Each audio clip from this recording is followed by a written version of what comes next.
اعوذ باللہ من الشیطان الرجیم بسم اللہ الرحمن الرحیم ربی یسر ولا تعسر وتمم بالخیر۔ آج میں جس موضوع پر بات کروں گا وہ ہے شیطان کے حربے۔ دل کی مثال ایک مضبوط قلعے کی سی ہے۔ انسان کا دشمن شیطان گارڈ لگا کر بیٹھا رہتا ہے کہ کسی نہ کسی طرح وہ اس قلعے میں داخل ہو جائے اور اس پر قبضہ کر لے۔ اب کوئی بھی قلعہ اس کے دروازے ہوتے ہیں اور اس کے اندر جانے کے راستے ہوتے ہیں۔ کہیں سے قلعے کی دیوار ٹوٹی ہوتی ہے، لہذا قلعے کی نگرانی نہیں ہو سکتی جب تک کہ اس کے دروازوں، راستوں اور شگافوں کا علم نہ ہو۔ شیطان کے حملوں سے اپنے دل کی حفاظت کرنا ہر باشعور انسان پر لازم ہے، اور یہ تب بھی ممکن ہے جب قلعے کے اندر جانے والے راستوں کا علم ہو۔ وہ راستے کون کون سے ہیں؟ ان میں جو بنیادی طور پہ ہے وہ 9 ہیں، اور یہی وہ حربے ہیں جن سے شیطان انسان کو گمراہ کرتا ہے۔ اس میں جو پہلا ہے وہ ہے غصہ۔ ایک راستہ غصہ ہے جو عقل پر پردہ ڈال دیتا ہے۔ جب یہ عقل کو کمزور اور بے بس کر دیتا ہے تو شیطان کا لشکر دل کے قلعے پر دعویٰ بول دیتا ہے۔ جب کوئی غصے میں آتا ہے تو شیطان کا کھلونا بن جاتا ہے۔ پھر شیطان اس سے یوں کھیلتا ہے جیسے ایک بچہ جو ہے وہ فٹ بال سے کھیلتا ہے۔ کبھی ادھر ٹھوکر ماری، کبھی ادھر ٹھوکر ماری، اور اس طرح وہ ادھر ادھر لڑکتا رہتا ہے۔ کسی نے شیطان سے پوچھا کہ تو انسان کو کیسے قابو کر لیتا ہے؟ تو اس نے جواب دیا کہ جب آدمی غصے اور نفسانی خواہشات میں مبتلا ہوتا ہے تو میں آسانی سے اس کو قابو کر لیتا ہوں۔ اب جو دوسرا دروازہ ہے وہ ہے حسد اور حرص۔ ایک اور راستہ حسد اور لالچ ہے۔ جب آدمی کسی چیز کا لالچ اس کے دل میں آ جائے تو اس کے حصول کے لیے وہ اندھا اور بہرا ہو جاتا ہے۔ اندھے اور بہرے ہونے پر شیطان کو موقع مل جاتا ہے۔ وہ لالچی آدمی کی خواہش کو اس کے لیے بہت مزین کر دیتا ہے، اگرچہ وہ مطلوب بے حیائی ہو یا برائی۔ روایت ہے کہ جب حضرت نوح علیہ السلام کشتی میں سوار ہوئے تو اللہ کے حکم سے ہر جاندار کا ایک ایک جوڑا کشتی میں بٹھا لیا۔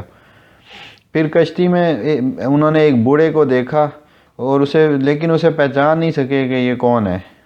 تو انہوں نے اس سے پوچھا کہ تجھے کس نے کشتی پر سوار کیا ہے؟ تو اس نے جواب دیا کہ میں سوار ہوا ہوں تاکہ آپ کے ساتھیوں کے دلوں تک پہنچوں، یوں ان کے دل میرے ساتھ ہوں گے اور ان کے بدن آپ کے ساتھ ہوں گے۔ حضرت نوح علیہ السلام نے فرمایا، اے اللہ کے دشمن، یہاں سے نکل جا، تو ملعون ہے۔ تو اس پر ابلیس نے کہا کہ 5 چیزوں سے لوگ برباد ہوئے ہیں، ان میں سے 3 چیزیں بتا دیتا ہوں اور 2 نہیں بتاؤں گا۔ اللہ تعالیٰ نے حضرت نوح علیہ السلام کو وحی سے پیغام دیا کہ 3 چیزوں کی ضرورت نہیں ہے، آپ اس سے کہیں کہ صرف 2 چیزیں بتا دے۔ شیطان نے بتایا کہ وہ 2 چیزیں ہلاک کرنے والی یہ ہیں، ایک جو ہے حسد اور دوسری حرص۔ حسد کرنے کی وجہ سے میں لعنتی قرار پایا اور مردود ہوا۔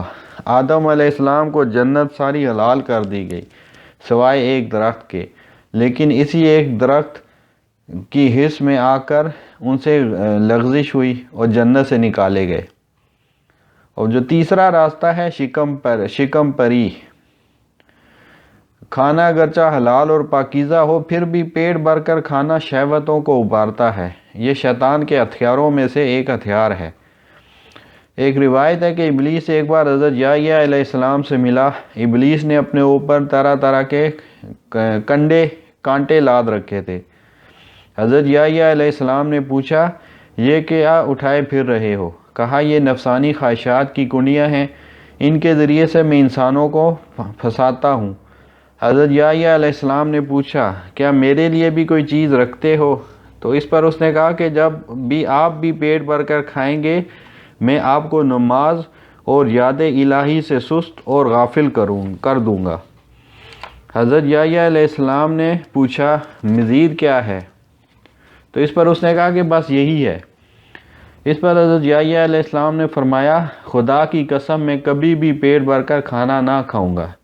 اس پر ابلیس نے کہا، بخدا میں آئندہ کسی مسلمان کو کبھی نصیحت کی بات نہ بتاؤں گا۔ اب جو چوتھا راستہ ہے وہ ہے دنیا کی زیب و زینت۔ شیطان کا چوتھا حربہ یہ ہے کہ دنیاوی چیزوں، کپڑوں اور رہائش گاہوں کی محبت ہو جائے۔ جب شیطان دیکھتا ہے کہ انسان کا دل ان چیزوں میں ڈوب گیا ہے تو وہ دل شیطان کا مستقل ٹھکانہ بن جاتا ہے۔ وہ انسان ہمیشہ دعوت دیتا رہتا ہے کہ اعلیٰ کوٹھی اور بنگلہ بنائے، اس کی چھت نہایت خوبصورت ہو، دیواروں پر رنگ و روغن اور قیمتی پردے ہوں، بنیادیں بہت مضبوط ہوں، فرش مرمری ہو۔ کبھی دل پکارتا ہے کہ لباس بے مثال ہو، سواریاں لاجواب ہوں اور لمبی عمر کی امیدیں بڑھاتا ہے۔ جب انسان ان چیزوں میں مگن ہو جاتا ہے تو شیطان بے فکر ہو جاتا ہے۔ اسے دوبارہ اس آدمی کے پاس آ کر جب انسان ان چیزوں میں مگن ہو جاتا ہے تو شیطان بے فکر ہو جاتا ہے۔ اسے دوبارہ اس آدمی کے پاس آ کر بہکانے اور گمراہ کرنے کی تکلیف نہیں کرنا پڑتی، کیونکہ مذکورہ چیزیں آدمی کو خود بخود نکیل ڈال کر ادھر ادھر کھینچتی رہتی ہیں۔ وہ ساری زندگی انہی میں الجھا رہتا ہے حتیٰ کہ اس کی موت کا وقت آ جاتا ہے۔ یہ موت اسے راہ خدا میں نہیں آتی بلکہ شیطان اور خواہش نفسانی کی راہ میں آتی ہے۔ جو پانچواں حربہ یا راستہ ہے وہ ہے لوگوں سے امیدیں باندھنا۔ یہ شیطان کا دل کے قلعے تک پہنچنے کا پانچواں حربہ ہے۔ صفوان بن سلیم رحم اللہ کا بیان ہے کہ حضرت عبداللہ رضی اللہ عنہ بن حنظلہ کے سامنے ابلیس انسانی شکل میں آیا اور کہا، اے ابن حنظلہ رضی اللہ تعالیٰ عنہ، میں آپ کو پتے کی بات بتاتا ہوں۔ آپ نے فرمایا، مجھے کوئی ضرورت نہیں ہے۔ ابلیس نے کہا، سنو تو صحیح، بات اچھی ہو تو قبول کر لینا اور اگر بری ہو تو رد کر دینا۔ پھر کہا، اے ابن حنظلہ، اللہ کے سوا کسی سے کبھی سوال نہ کرنا۔ ذرا اپنا حال دیکھیں، جب آپ غصے میں ہوں یا حالت غضب میں ہوں تو میرا آپ پر قبضہ ہوتا ہے، یعنی غیر اللہ سے امید رکھنا اور سوال کرنا بھی نقصان دہ ہے کہ شیطان دل کے دروازے پر نقب لگاتا ہے۔ اس کے بعد جو چھٹا راستہ یا حربہ ہے وہ ہے جلد بازی۔ ثابت قدمی اور متانت ترک کرنا بھی شیطان کی راہ ہموار کرتا ہے۔ حضور اکرم صلی اللہ علیہ وسلم کا ارشاد ہے، جلد بازی شیطان کی طرف سے ہوتی ہے۔ یہ ترمذی کی روایت ہے۔ عجلت کے وقت شیطان ایسی جگہ سے انسان میں شر ڈالتا ہے کہ اسے خبر تک نہیں ہوتی۔ روایت ہے کہ جب حضرت عیسیٰ علیہ السلام کی ولادت مبارک ہوئی تو ابلیس کے چیلے شیاطین اس کے پاس آئے اور کہنے لگے کہ آج صبح تمام بت جن کی پرستش ہوتی تھی منہ کے بل زمین پر گر گئے ہیں۔ ابلیس نے کہا، کوئی حادثہ پیش آیا ہے، ٹھہرو میں معلوم کرتا ہوں۔ روئے زمین پر گھوم گیا، کچھ خبر نہ ملی۔ بالآخر معلوم ہوا کہ حضرت عیسیٰ علیہ السلام پیدا ہو چکے ہیں اور فرشتے انہیں گھیرے ہوئے ہیں۔ واپس آ کر ابلیس نے چیلوں کو بتایا کہ کل رات ایسا نبی پیدا ہوا ہے جیسا کسی ماں نے جنم نہیں دیا۔ آج کے بعد بتوں کی پرستش کی امید ختم ہو گئی۔ بس گمراہ کرنے کا ایک ہی راستہ رہ گیا ہے کہ انسانوں کے دلوں میں جلد بازی پیدا کر دو۔ جلد بازی میں راہ حق پر چلتے ہوئے بھی ٹھوکر کھا جائیں گے اور کہیں دور جا گریں گے۔ جو ساتواں حربہ ہے وہ ہے مال و دولت۔ ہر قسم کا مال و اسباب، سواریاں، زمینیں اور جائیدادیں جو بنیادی ضروریات سے زائد ہوں، وہ سب شیطان کے آشیانے ہیں۔ حضرت ثابت البنانی رضی اللہ تعالیٰ عنہ بیان کرتے ہیں کہ جب اللہ تعالیٰ نے حضرت محمد صلی اللہ علیہ وسلم کو نبی بنا کر بھیجا تو ابلیس نے اپنے چیلوں سے کہا، کوئی حادثہ رونما ہو گیا ہے، دیکھو کیا ہوا ہے۔ سب چیلوں نے بہت کوشش کی مگر تھک ہار کر واپس آ کر کہنے لگے، ہمیں معلوم نہیں ہو سکا کیا حادثہ پیش آیا ہے۔ ابلیس خود نکل کھڑا ہوا، واپس آ کر بتایا کہ اللہ تعالیٰ نے آخری پیغمبر حضرت محمد صلی اللہ علیہ وسلم کو دنیا کی طرف بھیج دیا ہے۔ پھر شیطان نے اپنے کارندے حضور صلی اللہ علیہ وسلم کے صحابہ کرام رضوان اللہ علیہم اجمعین کی طرف بھیجنا شروع کیے، مگر وہ چیلے صحابہ پر قطعاً اثر انداز نہ ہوتے، ناکام لوٹ آتے اور کہتے، ایسے مضبوط کردار کے لوگوں سے کبھی پہلے واسطہ نہیں پڑا۔ آخر کار ابلیس نے چیلوں سے کہا، کچھ عرصہ انتظار کرنا پڑے گا، جب اللہ تعالیٰ انہیں دنیا پر فتح دے گا اور دنیا ان کے قدموں میں آ گرے گی، پھر ہم ان پر اپنا وار کر سکیں گے۔ حضرت علی سے روایت ہے کہ ہم مسجد نبوی صلی اللہ علیہ وسلم میں حضور صلی اللہ علیہ وسلم کی مجلس میں تھے، اچانک حضرت مصعب بن عمیر آئے۔ ان کے بدن پر لباس بوسیدہ تھا جسے چمڑے کے پیوند لگے تھے۔ انہیں دیکھتے ہی حضور صلی اللہ علیہ وسلم کی آنکھیں آبدیدہ ہو گئیں، کیونکہ حضرت مصعب شہر مکہ میں اسلام لانے سے پہلے ایک شاہانہ زندگی گزار رہے تھے۔ یہ وہ نوجوان تھا جسے دنیا کی ہر نعمت میسر تھی، دن میں کئی بار اعلیٰ سے اعلیٰ پوشاکیں بدلتا تھا۔ آج پھٹے پرانے لباس میں دیکھ کر حضور صلی اللہ علیہ وسلم پرنم ہوئے۔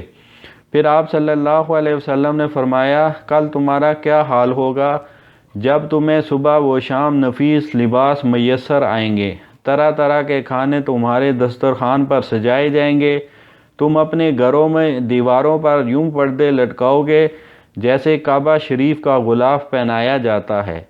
صحابہ کرام نے کہا، حضور ان دنوں ہم آج کی نسبت اچھی حالت میں ہوں گے، فارغ البال ہو کر خوب عبادتیں کیا کریں گے، معاشی بے فکری ہوگی۔ آپ صلی اللہ علیہ وسلم نے فرمایا، نہیں، تمہارا آج کا زمانہ اس زمانے سے بہتر ہے۔ یہ ترمذی شریف کی روایت ہے۔ حضرت عمر رضی اللہ تعالیٰ عنہ کی خلافت میں بہت ملک فتح ہوئے۔ جلولہ کا مال غنیمت مدینہ پہنچا تو حضرت عمر نے فرمایا، خدا کی قسم اس مال غنیمت کو کبھی حفاظتی چھت نصیب نہیں ہو سکتی جب تک اسے حقداروں میں تقسیم نہ کر دیا جائے۔ رات بھر کھلے آسمان کے نیچے یہ مال پڑا رہا۔ صحن مسجد میں حضرت عبد الرحمن بن عوف اور حضرت عبداللہ بن ارقم شب بھر اس کا پہرا دیتے رہے۔ اگلی صبح حضرت عمر نے آ کر اس مال سے پردہ اٹھایا۔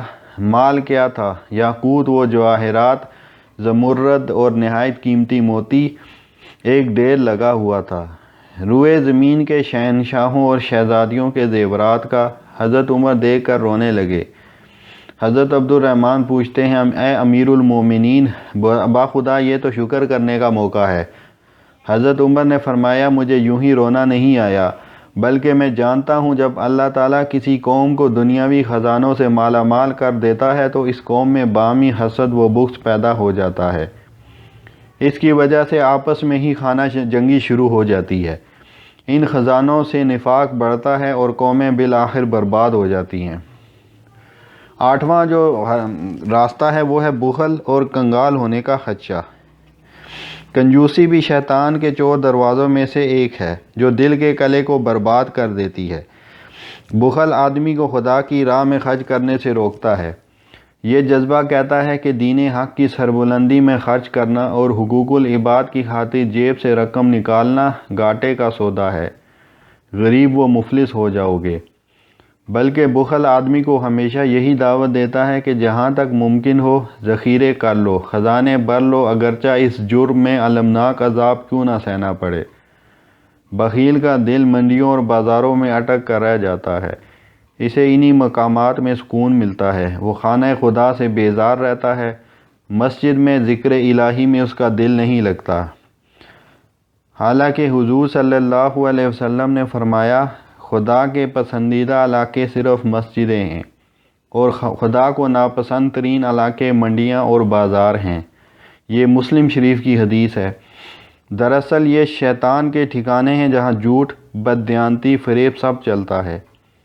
ایک آدمی نے اپنے بیٹے کو کاروبار کرانا چاہا تو حضور صلی اللہ علیہ وسلم سے مشورہ لیا۔ آپ نے فرمایا، اسے گندم فروش نہ بنانا جو گندم خرید کا ذخیرہ اندوزی کرے، نہ اسے قصاب بنانا اور نہ اسے کفن فروش بنانا۔ یعنی جس نے 40 روز تک گندم خرید کر ذخیرہ اندوزی کی جبکہ مخلوق خدا آٹے کو ترس رہی ہو، تو ایسے ذخیرہ اندوز کا گناہ اتنا بڑا ہے کہ شرابی اور زانی سے بڑھ کر مجرم ہے۔ قصاب کا پیشہ اس لیے ناپسندیدہ ہے کہ جانور ذبح کرتے کرتے دل سے رحم کا جذبہ نکل جاتا ہے، دل پتھر ہو جاتا ہے۔ کفن فروشی اس لیے ناپسندیدہ ہے کہ کفن بیچنے والا میری امت کی موت کا آرزومند رہے گا کہ جلد از جلد اموات واقع ہوں تاکہ اس کے کفن کا کپڑا زیادہ بک سکے۔ مجھے تو اپنی امت کا ایک ایک بچہ عزیز اور پیارا ہے۔ وہب بن منبع نے ذکر کیا کہ ایک بار حضرت سلیمان علیہ السلام سے ابلیس لعین ایک بزرگ کی شکل میں ملا۔ حضرت سلیمان نے ابلیس سے پوچھا تو عیسیٰ کی امت کو کیسے گمراہ کرے گا؟ اس نے کہا میں انہیں اللہ تعالیٰ کے علاوہ مزید 2 خداؤں کی طرف دعوت دوں گا۔ پھر حضرت سلیمان نے پوچھا تو امت محمدیہ صلی اللہ علیہ وسلم کو کیسے گمراہ کرے گا؟ اس نے بتایا میں انہیں روپے پیسے کی طرف دعوت دوں گا، پھر یہ دولت دنیا انہیں کلمہ لا الہ الا اللہ سے بھی زیادہ پیاری ہو جائے گی۔ حضور صلی اللہ علیہ وسلم نے فرمایا بطحائے مکہ کے پہاڑ میرے لیے سونے چاندی کے طور پر پیش کیے گئے، مگر میں نے اللہ سے دعا کی یا رب اشبہ یومن و اجوہ یومن و احمد کا اذا شبیت و ازرع الیک اذا جئت۔ اے میرے پروردگار مجھے ایک دن بھوکا رکھ اور ایک دن کھانا دے، تاکہ جب میں کھاؤں تو تیرا شکر ادا کروں اور جب بھوک لگی ہو تو تجھ سے گڑ گڑا کر مانگوں۔ 9واں اور جو آخری جو راستہ ہے وہ ہے امام غزالی رحمہ اللہ فرماتے ہیں کہ شیطان کے لیے دل کے مضبوط قلعے تک پہنچنے کے لیے چور دروازہ مذہبی تعصب بھی ہے، یعنی اپنے مسلک کے علاوہ دوسرے مسالک کے لوگوں کے لیے دل میں نفرت رکھنا، ہر وقت کینے میں گلتے رہنا، جھگڑے کی راہ تلاش کرتے پھرنا، دوسروں کو نظر حقارت سے دیکھنا۔ یہ مذہبی تعصب صرف گناہ گاروں کو برباد نہیں کرتا بلکہ بڑے بڑے عبادت گزاروں کی عبادتوں کو بھی برباد کر کے رکھ دیتا ہے۔ حضرت حسن بصری رحمہ اللہ فرماتے ہیں کہ ابلیس نے طرح طرح کے گناہوں میں امت محمدیہ صلی اللہ علیہ وسلم کو ملوث کیا، پھر بھی ملعون کہتا ہے کہ اس امت کے لوگوں نے میری کمر توڑ ڈالی ہے۔ جب یہ گناہ کرتے ہیں تو فوراً استغفار کرتے ہیں اور اللہ سے گناہوں کی بخشش طلب کرتے ہیں۔